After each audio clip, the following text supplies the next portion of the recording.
Salut tout le monde. On va en parler sur l'actu mercato hivernal. Donc, direction le FC Porto. Gonzalo Borges a suscité l'intérêt de l'Olympiakos. Le FC Porto n'accepte le départ de l'ailier qu'à titre définitif selon Record.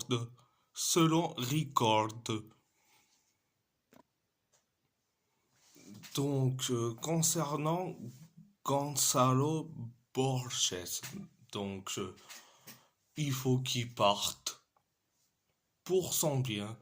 Et en plus, il aura du temps de jeu à l'Olympiakos.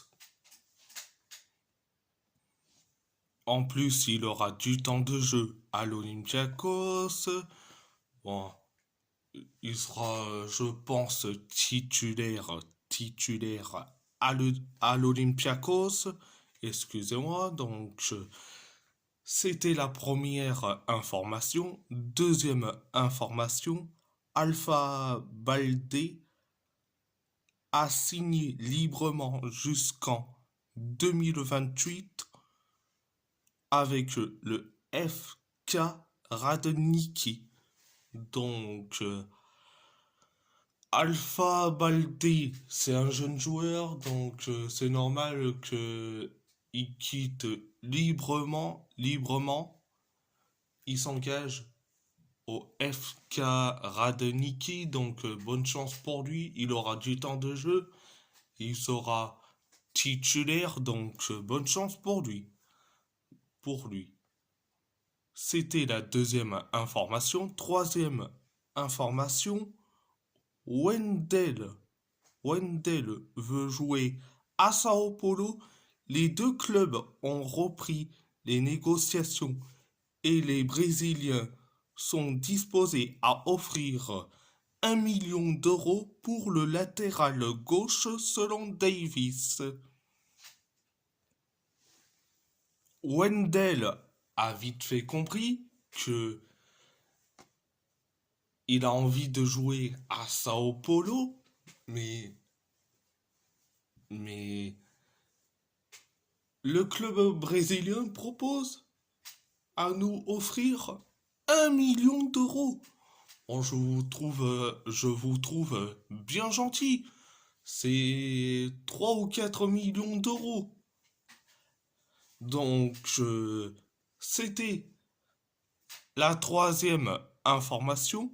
Quatrième information, Vasco da Gama est en discussion avec le FC Porto pour Gabriel Veron. Les Dragons veulent un départ en définitif selon Ojogo.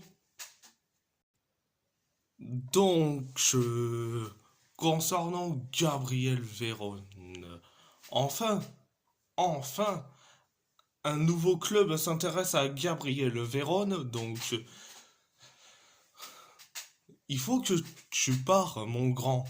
Si t'as envie d'avoir du temps de jeu et d'être titulaire, mais pars, s'il te plaît. Donc, direction Galatasaray. Le stade rennais a refusé une offre de 15 millions d'euros de Galatasaray pour Amine Gouiri, apprécié par l'entraîneur Jorge Sampaoli. Amine Gouiri exprime le souhait de rester à Rennes selon Loïc Tanzi. Donc, il a dit, il veut rester à Rennes, donc c'est l'échec total. après l'échec Mikotadze, c'est l'échec Amineguiri. Donc, bonne chance à Galatasaray d'aller chercher un attaquant. Donc, direction Wolverhampton,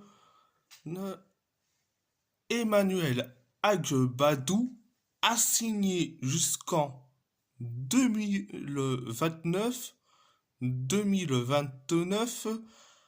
avec Wolverhampton en provenance du Stade de Reims pour 20 millions d'euros. Donc, je suis très content. Enfin, un nouveau défenseur, Emmanuel Agbadou.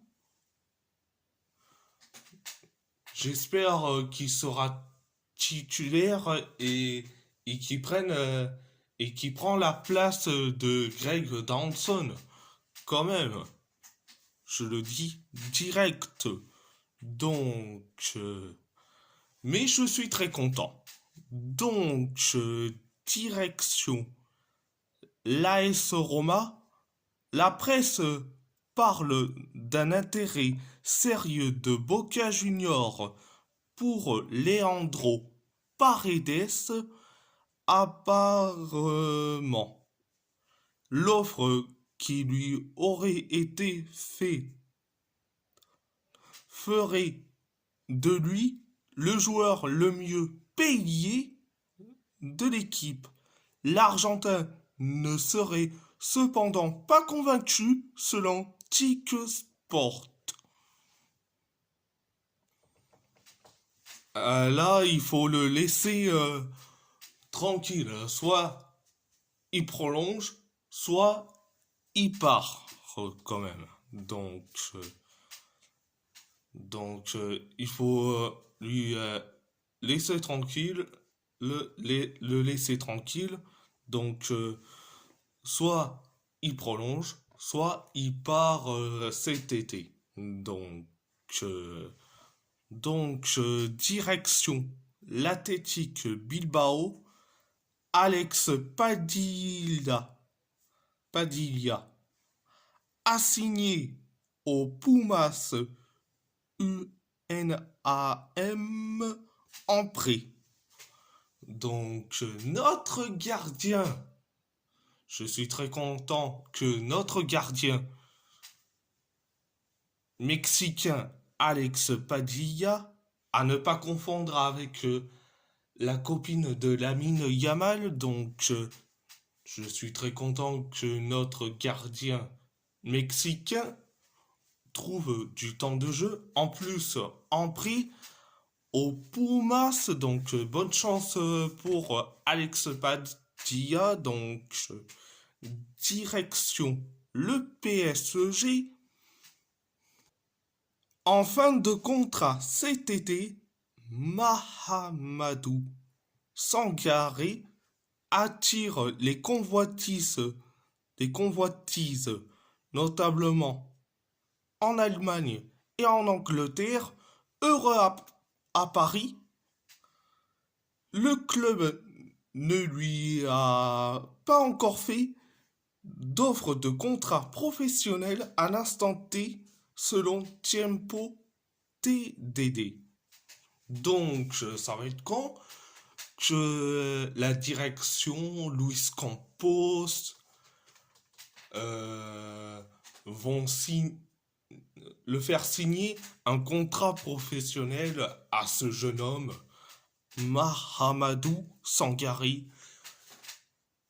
Il est ultra bon avec Ibrahim Mbaye.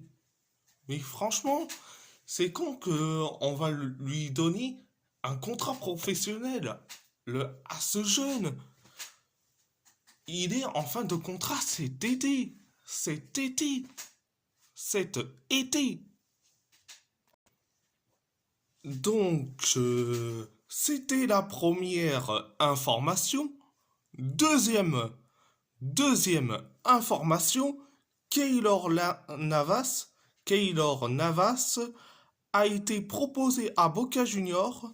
le club argentin est à la recherche d'un nouveau gardien en raison de la blessure de son numéro 1 selon Ekrem Konur.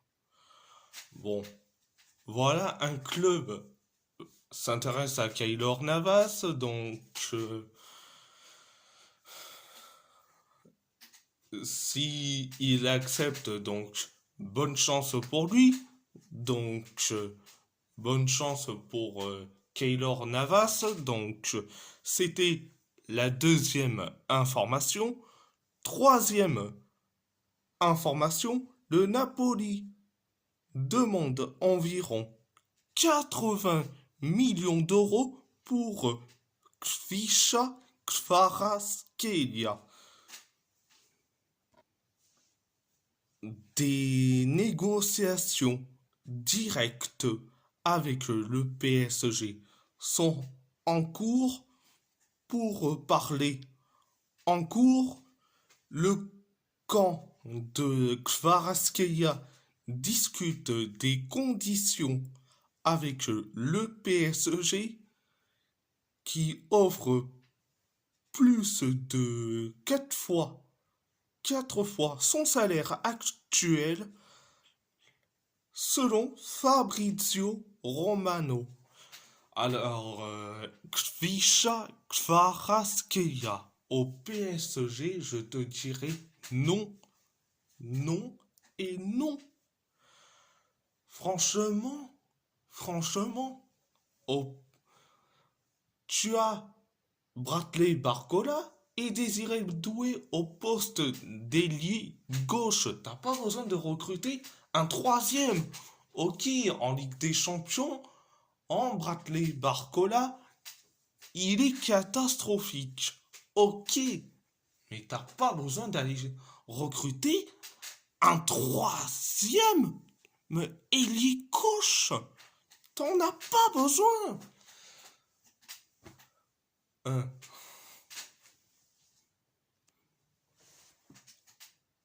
Certes, on a besoin de recruter quelques joueurs pour voir ce qui nous manque quelque chose à ces équipes. Mais là, payer 80 millions d'euros pour un mec euh, euh, qui te marque très peu, mais non merci. Non merci. Donc, à part ça, c'est tout. Et si la vidéo vous plaît, abonnez-vous à ma chaîne YouTube, likez, commentez si vous avez envie ou pas, c'est votre choix. À part ça, je vous laisse et je vous dis merci beaucoup. Un grand merci beaucoup.